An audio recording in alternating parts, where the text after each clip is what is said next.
Hey, it's Chris. What are we talking about today? Mythic Mischief, the standalone expansion. Everything you need to know. 4 new factions. Which ones are my favorite?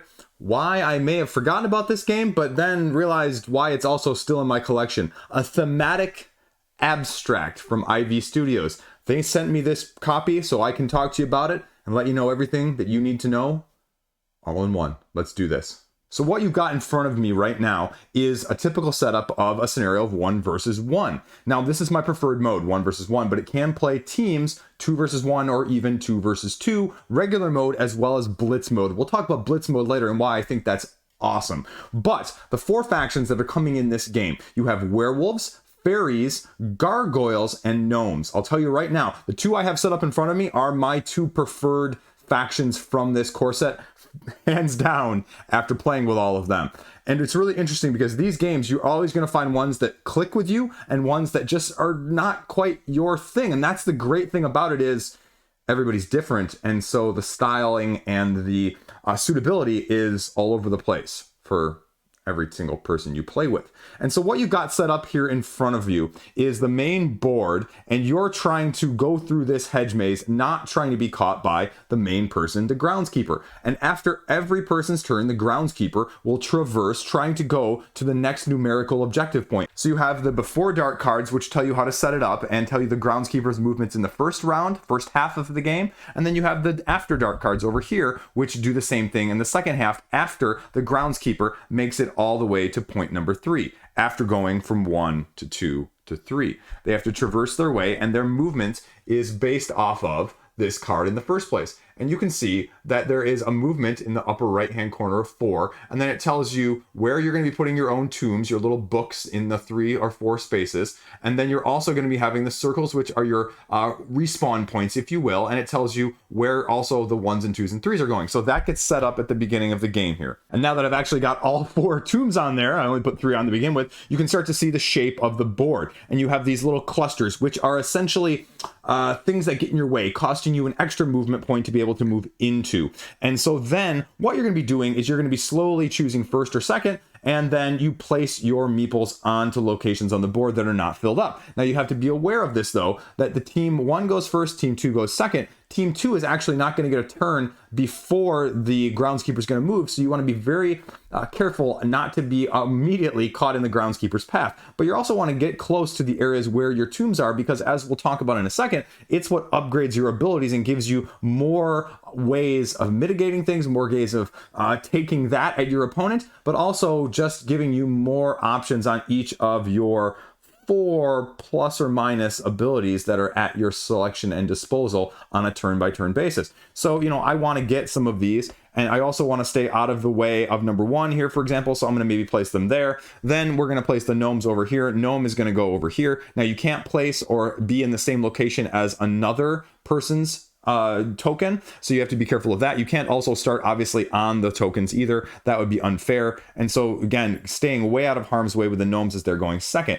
Now the tricky part with the gnomes is, since they're going second, they actually get an extra tomb to mitigate things. And so this is the main crux of the game right here, is when you pick up these tombs, and I'll blow this up here for a second, you can see that they start in certain areas and they're represented by dots right there, right? And so then you allocate the number on the die to the space above wherever the dot is. Now these tombs, they allow you to essentially move over those spots. So now if I put this one in the first slot, now all of a sudden this die is in the second slot, so then it gets upgraded to a 2.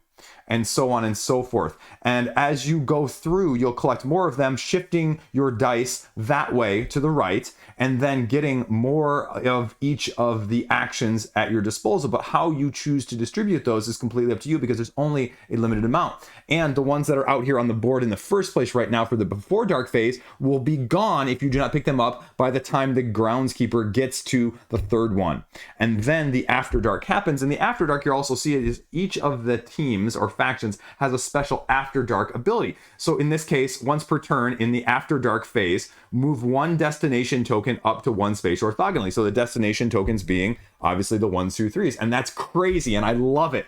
And the other one for the werewolves, for example, is each turn you may remove 1 adjacent hedge, the walls, or the clusters that are getting in the way. Again, crazy, crazy. I love this. It reminds me so much of Wiz Wars, of just mitigating and just causing chaos within the game in the first place. And that's why this is kind of an abstract game. Kind of not, you know, thematic abstract. Like I said at the beginning, it's sort of like Microsoft Works, right? An oxymoron, but I love it nonetheless. And so what the turns look like is, for example, the werewolves going first. I have a 1 movement and a 2 movement. Then for the werewolves here, we'll run through their abilities just so you can kind of see. This allows me to place a werewolf next to somebody else. This allows me to have a werewolf adjacent to someone else and move them 1 or 2 spaces perpendicular to me in that sense. The next ability allows me to move a hedge all the way, one way or the other way if I'm adjacent to them. The last one is just your distract, and that just allows you to pull the Graveskeeper towards your character, one of your mythics, 1 space. Now you'll notice I don't have a starting value in that one, so I can't use that. My legendary ability, you'll notice, actually has a little retainer here. If I attach this to one of my werewolves, then I can fling this action of moving my opponent, right? I can fling them over hedges. I can fling them over the walls. Again, crazy cool, right? Gnomes are very similar. Gnomes do a little bit of craziness as well. We already talked about their After Dark ability. This allows me to reset my action dice 1 per turn. And then these legendary abilities, I didn't mention this, but this legendary token gets taken out and it's removed. But if you collect another tomb from the board, I could replenish it at a later time to be able to use that one-time ability again. But the other ones, again, simple movement. Everybody has a simple movement. And then their special movement is that they can burrow, essentially go any way they want in 2 spaces, any directions. Walls and clusters do not get in their way, do not affect them entering. And so this is the regular movement. This is the burrowing. Then adjacent, you can just move them to a different adjacent side of the gnomes. So up to left, up to down, up to right. And then same thing with the hedges. You can just move an adjacent one to a different side, and then the distracting motion. So again, very similar, very cool, but very distinct in that sense. Gargoyles allowing you to fly and move around the hedges and carry people with you. And then the fairies are also manipulating, but the fairies do it a little bit differently. They do it more diagonally rather than orthogonally. And so for me, I've already found out that I am an orthogonal person. I'm straight. Boom. Anyway, so getting on with the game, what does an actual gameplay look like? So as I mentioned, the werewolves are going first. So I want to collect as many tombs as I can. I want to get as many of those in my possession, but I also want to manipulate the gnomes into the path of the groundskeeper in the first place. And so essentially, I want to get this guy somewhere over here because you count how many spaces it would take to get there. 1, 2, 3, 4, or 1, 2, 3, because these take 2 movement points for everybody, not just me, but the groundskeeper as well. 1, 2, 3, 4, 5. So the groundskeeper is going to go this way unless I move some of these hedges to different spots, which I don't really want to. What I want to do is I want to manipulate this guy. So how do I do that? For starters, I'm going to move this guy 1 space. I'm going to collect this tomb. This tomb is going to allow me again to bump up and upgrade as I go on at the end of the round, because that's the cleanup phase of things that you do. Now I can use, I moved that one, so we adjust my die down. Then I have this orthogonal movement and I can move him 1 or 2 spaces. Now, if I move him 1 space, that's going to put him here. I can't move him this way. The hedge is in the way. I wouldn't want to do that anyway. But then if I move him 2 spaces this way, he's again going to be in the way. So either one is going to be fine. But if I had more movement points, maybe to say moving this hedge out of the wall, because I could do this, or if this hedge, I could move that hedge out of there somewhere. I could float this guy down 2 spaces here as well. So let's say I try that. Okay, like 1 hedge here, and I do my super ability. We're just gonna do all this in 1 turn so you can see how it goes, right? And now, let's say if I had this, if I didn't have moved this guy, I could have flung this guy down here. And now you can start to see how this is going to go. And then I moved 1 space there, I have 1 space here, and then I have 1 space here. So now I collected 3 of the 4 tombs that are going to give me upgrades at the end of the round. And then you can see that, again, as I mentioned, the groundskeeper here is moving 4 spaces towards the 1. And I've essentially used all of my actions here. All of my dice are blank. I used the legendary ability as well. This one actually goes back in the token bin. And again, I wish I would have had an extra to get both of these, but this is where the scoring comes in, right? 1, 2, 3.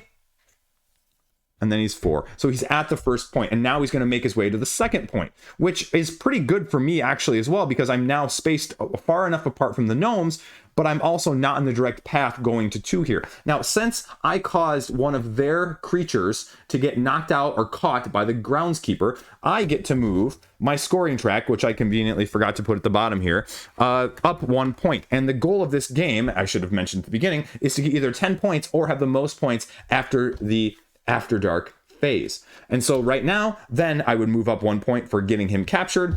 Then I do my cleanup phase. I have 3 of these, because I captured 3 of them. I can slot 3 of them into locations on the board here, and I'll show you how that goes really quickly, because then the other important thing is I get to boost 2 abilities, which is slightly different. So I'm going to, like I said, I really like these ones, so I'm going to bump up this by 1.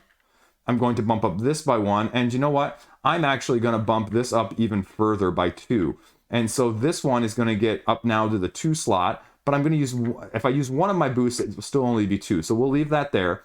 And then I am going to boost this one 1. So I have a 1 and a 2, because you get 1 extra boost, which means if I don't do that next turn, they revert back to where they are. And then this one again is only going to be a 1, but I'm going to boost that to a 2. I'm going to ignore distract altogether. I'm going to keep my legendary ability off, because I've already got a werewolf that flings, and I can keep him out there as long as he doesn't get captured. If he does get captured, I lose this ability though, and that's the important thing.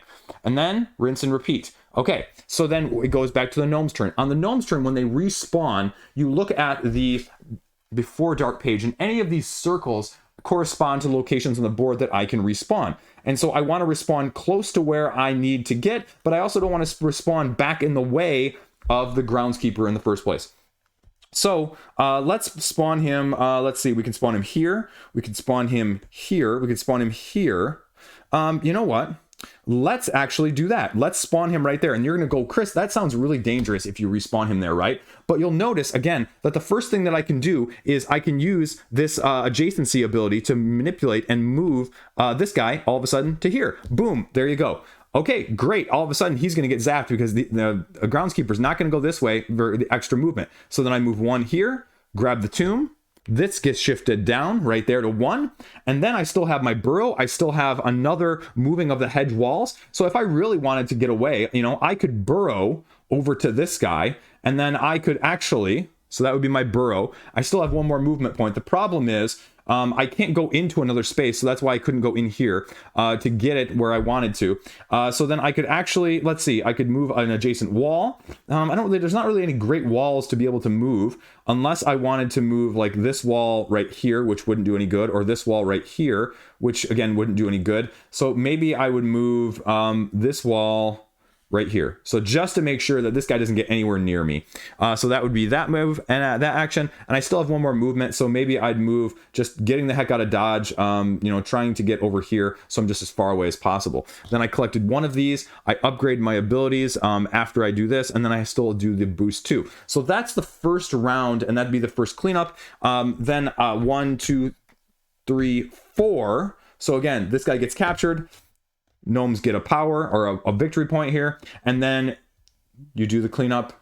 I reset my abilities. I put my 1 tomb. I get my boosts. Werewolves go back and forth again. He's almost to 2. He's going to hit 2 next time unless I close it off. And that's the thing. You can't completely close off areas. So there's going to be progress. It's just how much of a maze you're going to make it. Now, the After Dark, if they hit 3, again, you reset where the tombs are of your own individual ones. The secret respawn points reset and the numbers reset, as well as the actual movement points. And so this time in the second phase of things, he's going to move a little slower. He's only going to move 3 spaces per turn. That is it in a nutshell. So what do I think of this game? Like I sort of joked about at the beginning of this game, right? This is a game that I kind of almost forgot I had in my collection. Truth be told, right? Like I have like 500 games right now. Maybe not 500, but close. This is also a game that hasn't left my collection because I love the abstract nature of it. I just love the obtuse thought process that goes into the manipulation of not only your own characters, but the actual pieces of the board themselves in terms of the walls and the tombs and the groundskeeper itself to manipulate it in ways that you want it to go in the first place. It's just makes you feel incredibly clever while you're taking your turn. and then the other person has a chance to do the exact same to you after you sit back with your arms folded and go, ha ha, and then they surprise you and they do the same thing. And so the games, especially with equal skill, are rather close, and they're a heck of a lot of fun. But the biggest trouble with a game like this too is, finding which ones suit you. And so for me, again, like I mentioned, I wanted to show off the werewolves and the gnomes here because I love these two. Like, there were a couple in the base game originally that I wasn't quite as big a fan of. I think like the vampires, for example. Just my mind did not work that way. And that's the trouble with a game like this, is you may find one or two that don't suit you. And if you start off playing with those, you just need to be aware that your mileage is going to vary, and don't get caught up in the first one you play isn't suited to you. So, I mean, it's just like Summon Wars 2 or Exceed or any of those asymmetric head-to-head games. Go try a different one, because you might be very happily surprised in these games. Similar to Bullet. I love them all, but there are certain ones that I just love more. We're not talking about kids, though. I love them all equally. So that is this game in a nutshell. Now, I mentioned the Blitz mode at the beginning, right? Blitz, right? If you ever heard of Blitz chess, for example, they slam on the timer and you only have a certain amount of time for the full game. This is not that extreme, but it allows you to put a timer on this because, as you can probably guess, with these variant options and varied amount of options as you go along, there can be some analysis paralysis, as can happen with abstract games. And this essentially takes the chess blitz version and ports it over to the Mythic Mischief style of things. 2 minutes per turn. Boom. There you go. That's it. Put the timer on and go. Now, you can even do that, and this is the other reason I love it. You can bind two boards together, play 2 versus 2, and do 2 groundskeepers crazy style. And the other thing I really like about Blitz is it really makes it more high stakes. When your characters get captured, they're captured, they're gone for good. They do not respawn at the beginning of your next turn. So, you may not get 10 points, right?